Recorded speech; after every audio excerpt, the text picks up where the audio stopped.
Happening now in Hunter Biden's federal gun trial, Hunter's ex-girlfriend Zoe Keston is on the witness stand. Hunter's ex-wife, Kathleen Buell, just wrapped up minutes ago. Buell recalled finding a crack pipe in 2015. She also testified that she found drugs in Hunter's car multiple times, including in 2018, which was the date, you recall, that he allegedly falsified the gun application. That is the crux of this trial. So all this comes after federal prosecutors presented Hunter's infamous laptop from hell yesterday. That's right, the same laptop that President Biden claimed was Russian disinformation. Prosecutors highlighted several pieces of content saved on that laptop and on Hunter's devices, including one photo of cocaine on a scale. Another video showed Hunter shirtless and holding a pipe. Let's go to Rich Edson, who is live right now from the Wilmington courthouse with more details. Rich. Good afternoon. The prosecution is really moving through its witnesses right now. Zoe Keston, an ex-girlfriend of Hunter, is on the stand right now. That was just after Hunter Biden's ex-wife, Kathleen Buell, took the stand. She walked right past here after leaving the court building. We asked her whether or how it went inside, and she really didn't have much of an answer and continued walking down the street.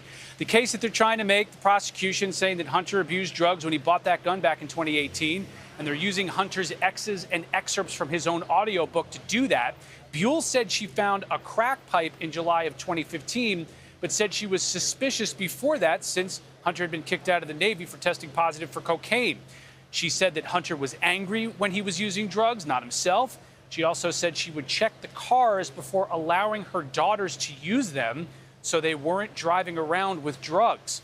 The prosecution and defense also questioned FBI Special Agent Erica Jensen. She was assigned the case last year to connect Hunter's drug use to the time of that gun purchase.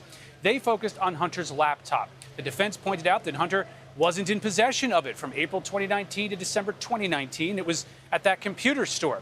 The prosecution countered by asking Jensen if she saw any evidence of tampering. She responded no. The prosecution also reminded the court that during a 3-month period in the fall of 2018, $151,000 was withdrawn from Hunter Biden's account. Hunter's attorneys maintain that that was used to pay for rehab and tuition for his daughter. Though the prosecution asked Jensen, do drug dealers accept credit cards? Jensen responded, not that she knew of. First Lady Jill Biden also spent another morning in court with her stepson, though she did leave about an hour ago. Prosecutors have signaled they'll call another one of Hunter's exes, including his sister-in-law, Hallie Biden. They were together after Beau Biden died. She's at the center of this case as well. She's the one who discovered this gun, drove it to a nearby store, and threw it in a garbage can. Back to you. Rich Edson, thank you so much. All right, let's bring it back to the couch. David, what do you make of all this today? You know, call it the suspicious part of me or the cynical part of me. This seems like a setup to give Hunter the I was high on drugs, didn't know what I was doing kind of response. Think of all the cases that never were, that were allowed to expire, FARA-related cases, all the things that Hunter Biden, as alleged, I'll say that, is tied to. Gun charges, Mann Act, all of those things. And suddenly we're at a point where the excuse can be given that, hey, you know what? He was really high. He's a drug addict. He was angry, not in his right mind. Therefore, he didn't really have full accountability of himself when he signed a 4473, a form I've signed to purchase weapons, and I never lied on it. I really see this, and then you have to get to the point, what does Merrick Garland actually do? Does he go after Hunter Biden on a host of things where he's actually, like David Weiss, been involved in protecting Hunter Biden? The other thing that concerns me is the weight of the White House. President Biden's not in the room, but suddenly Hunter's mom is the most caring mom. Suddenly the family's all there behind him. But where were they when he was a drug addict, when he was, and I'll say, trafficking in women for sex purposes, taking pictures? He had another weapon and another picture on his laptop that was not disinformation. What about the question? Where was that weapon? Was that his weapon? Did he have another? I mean, all of this. Look at it. This is a tragedy that they're going to find a way to whitewash. Yeah. I'm going to unpack your answer and put it into 3 parts. Tammy, I'm going to give you this first part. So David talked about essentially the hiding behind the addiction or defending behind the addiction. Now, that's been also perpetuated by the mainstream media. For example, yesterday that said Hunter's addiction laid bare in the courtroom. You could argue, however, it's his lies that were laid bare, as it was his voice ringing through the courtroom, reading his book that said, my superpower in 2018 was being able to find crack cocaine anywhere, anytime. Yeah. And we have to realize that there is a reason why it's a crime to lie if you're on drugs. But we know that at least, and I believe I would think it's safe to say that I'm the one person on this couch who used drugs in my late teens and early 20s. Cocaine was the main issue. Friends of mine were freebasing at the time. That was the issue. And we were still able to manage our lives. And this is what we saw in that Rich report, is that he was driving a car. He was hiding the material in the car. He was, with his children, had access to that environment. The wife had to be careful about where the children were going. The lack of judgment, but enough judgment and control to try to manage it, to keep it hidden. The same in the Navy. He was in, you're in the Navy, you're serving in the military. That's right. You're doing it anyway, so you're managing it. Obviously, at a certain point, he got caught. It is not an excuse that I was on drugs, I didn't know what I was doing. Clearly, his lifestyle indicated he did know what he was doing, including going there, filling out the form, knowing that you have to do the form and doing it anyway. And she said he gets angry when he gets high. That's why you don't want somebody having a gun, because their personalities change and they become dangerous. And then the enabling. What you take a firearm and you throw it into a trash can, which is then accessible to anyone. All of these people seem to be culpable. So I didn't see that necessarily as enabling. I mean, I'm certain that you're right. She thought she was doing the right thing. But Emily... Well, I wanted to ask you, though, Harris, this is so important. The First Lady is sitting in the courtroom. The First Lady of the United States, who then puts her arm around the sibling of the defendant when they're testifying to a 12-day bender in Los Angeles. What kind of impact is that going to have on the jury? This is not simply a mother showing support. This has the potential to have a really big impact, the Biden effect on the jury. What say you? So I can tie it all together. My question is this. When do we go from enabling and putting your arm around and having that very public display and at the same time quietly trying to cover things up?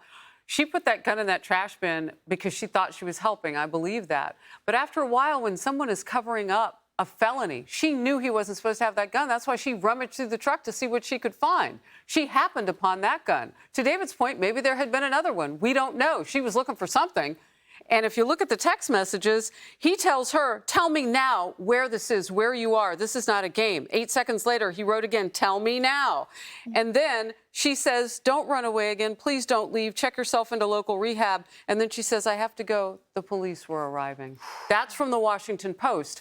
I'm sorry, but I think we go from all of that coddling and enabling to, can we say the word conspiracy out loud? All right. Yeah. Yes. And okay, perfect segue to David's other point about Merrick Garland, now the representative of the DOJ, who just last year said that they would aggressively pursue those who have lied on federal gun applications. We saw people incarcerated 16 months, 3 months, up to the 10-year mandatory sentence or 10-year suggested sentence. Exactly. So there's a lot going on behind the scenes. But what have we seen from the administration throughout this? Yeah, let me address in a moment that hasn't been discussed yet in the courtroom yesterday. There was a really important scene that played out. It was the moment a MacBook 13 was walked across the courtroom wrapped in plastic.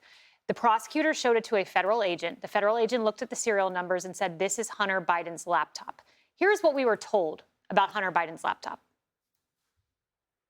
You mean the laptop is now another Russia hoax? That's exactly what. Is this that's where you're exactly going? what. This is told. where he's. Was that your laptop? For real, I don't know. I know, but you my know point that's is, this is. I really don't know. Okay. The answer is. You That's don't the know truthful yes answer. or no if the laptop. I don't have was any yours. idea. I have no idea. So whether could have been yours. Of course, certainly. There could be a laptop out there that was stolen from me. There could be that I was hacked. It could be that it was Russian intelligence. It could be that it was stolen from me. Did you leave a laptop with a repairman in Wilmington? Not that you remember.